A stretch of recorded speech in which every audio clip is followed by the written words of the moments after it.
Halo teman-teman, kembali lagi bersama kami. Kita lanjutkan ya.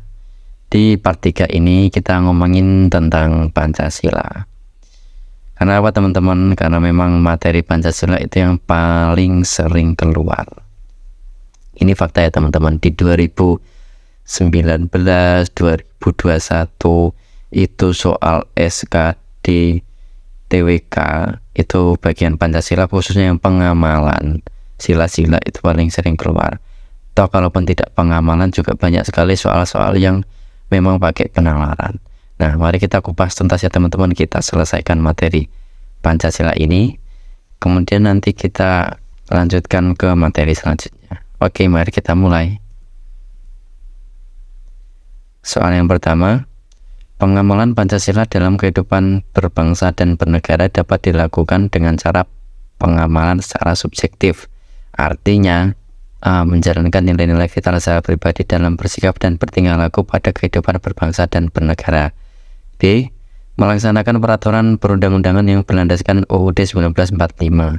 C. Menjalankan nilai-nilai Pancasila secara pribadi dalam bersikap dan bertingkah laku pada kehidupan berbangsa dan bernegara. D. Melaksanakan peraturan perundang-undangan yang berlandaskan Pancasila. E. Menjalankan nilai moral secara pribadi dalam bersikap dan bertingkah laku pada kehidupan berbangsa dan bernegara. Kita cari itu ya teman-teman. Kita cari kata kuncinya. Kata kuncinya adalah pengamalan secara subjektif. Pengamalan Pancasila dalam kehidupan berbangsa dan bernegara secara subjektif. Oke. Kira-kira kalau kita berbicara subjektif itu apa sih teman-teman? Subjektif itu kalau pengetahuan secara umum itu artinya merujuk pada seseorang, ya, seseorang, baik itu diri kita sendiri maupun sudut pandang kita terhadap orang lain. Nah, kira-kira apa nih jawaban yang mendekati? Sebenarnya nanti ada teorinya, tapi kita pakai trik itu ya, kita pakai trik penalaran dengan mencari kata kunci. Nah, ini oke ya. Secara pribadi, ini opsi B nggak ada, santai saja. Ada. Opsi C oke, ada secara pribadi.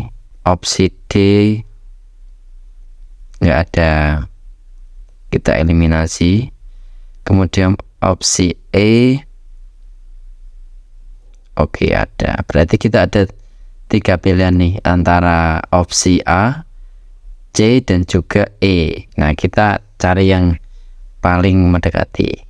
Artinya kita cari yang paling positif ya teman-teman. Kalau kita di pertemuan sebelumnya itu saya sampaikan, cari kata kunci, kemudian cari opsi yang paling positif. Kalau opsi A ini bagus dan cocok ya sama yang ditanyakan, pengamalan Pancasila dalam kehidupan berbangsa dan bernegara. Ini positif. Kemudian opsi C, ya ini hampir mirip dengan opsi A ya. Cuman bedanya adalah ini nilai-nilai vital, ini nilai-nilai Pancasila. Opsi E nggak ada Pancasilanya. Ya udah, kita langsung saja. Sudah pasti jawabannya yang ini, Pancasila. Karena yang ditanyakan apa? Yang ditanyakan adalah pengamalan Pancasila. Sesimpel itu teman-teman ya. Jawabannya C pasti. Mari kita cek. Iya, jawabannya C. Pengamalan Pancasila dalam kehidupan berbangsa dan bernegara dapat dilakukan dengan cara pengamalan secara subjektif, artinya menjalankan nilai Pancasila secara pribadi. Nah, ini termasuk soal HOTS teman-teman. Jadi kita bisa terkecoh saja nih, meskipun kita sudah ambil kata kunci ini ya. Subjektif itu apa? Kita cari mulai dari tadi. Secara subjektif itu seperti apa, kemudian kita cari yang paling positif semua. Dari ketiga ini A, C, dan E itu positif semua ya. Kemudian kita jangan sampai terkecoh. Nilai-nilai apa nih? Nilai vital, ini nilai moral. Nah, yang C nilai Pancasila, sementara yang ditanyakan adalah pengamalan Pancasila. Jadi ya teman-teman, gampang ya.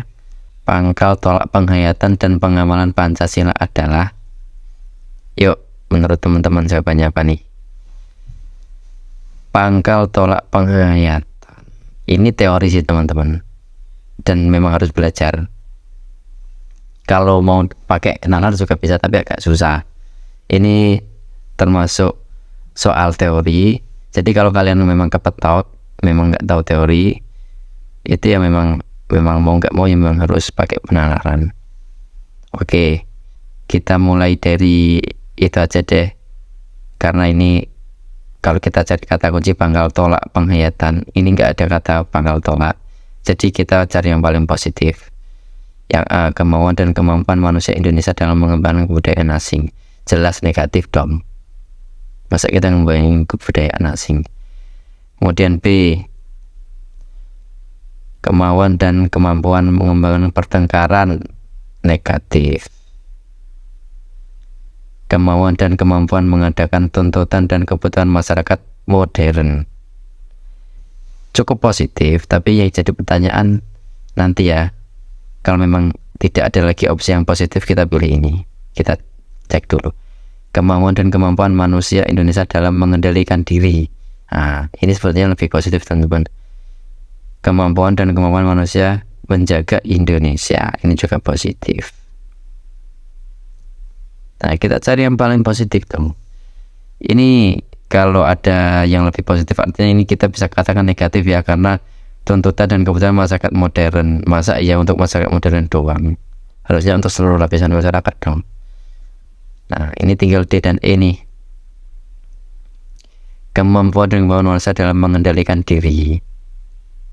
Kalau yang ini menjaga Indonesia. Kita pikirkan lagi, pangkal tolak penghayatan dan pengamalan. Pangkal tolak, pangkal ya, artinya kalau kita berbicara pangkal ya artinya dasar. Dasarnya apa menurut teman-teman ya? Ini pasti sesuatu hal yang kecil kan, karena dari diri kita nih, berawal dari diri kita. Kalau ini sesuatu yang besar, Indonesia, menjaga Indonesia loh teman-teman, bukan main-main. Nah, kalau kita berbicara pangkal, pastinya untuk hal-hal yang dasar dong. Kalau ini kan sudah komprehensif mainnya, menjaga Indonesia itu udah komprehensif, itu udah urusan kenegaraan itu. Berarti yang paling mendekati adalah opsi D. Mari kita cek. Nah, D ini ya teori ya, tapi tadi kita kan menjawab dengan cara itu penalaran. Teorinya ini, pangkal tolak pengawalan dan penghayatan Pancasila adalah kemauan dan kemampuan bangsa Indonesia dalam mengendalikan diri dan kepentingannya agar dapat melaksanakan kewajiban sebagai warga negara dan warga masyarakat.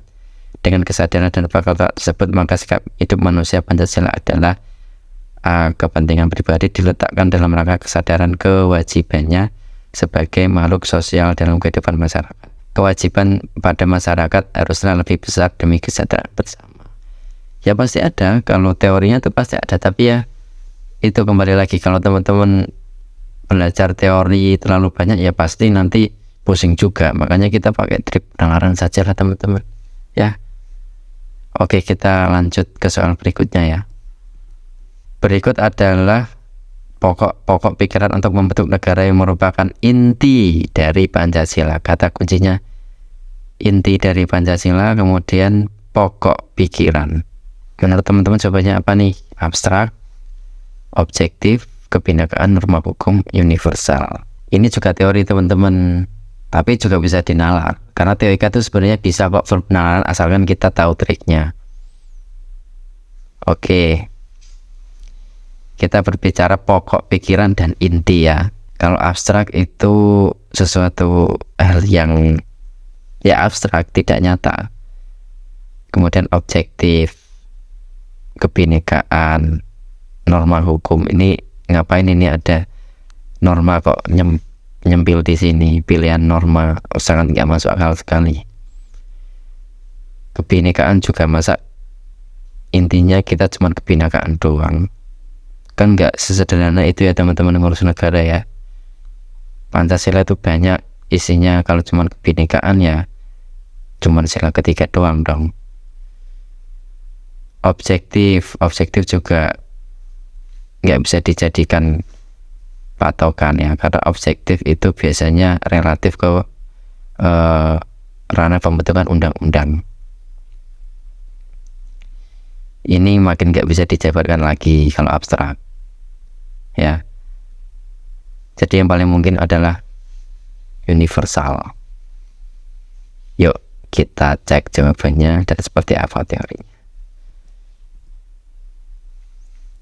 Jawabannya E, nilai yang terkandung dalam Pancasila bersifat universal karena tidak memihak pada suatu hal tertentu, melainkan mengayomi dan mencakup keseluruhan nilai kehidupan karena Pancasila dibentuk berdasarkan oleh kepribadian bangsa.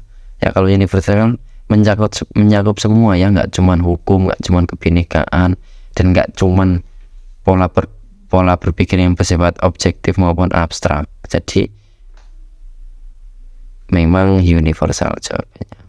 Sebagai dasar negara, Pancasila mengandung nilai kerohanian di dalamnya. Hal yang bukan termasuk nilai kerohanian adalah, ya kita cari kata kuncinya,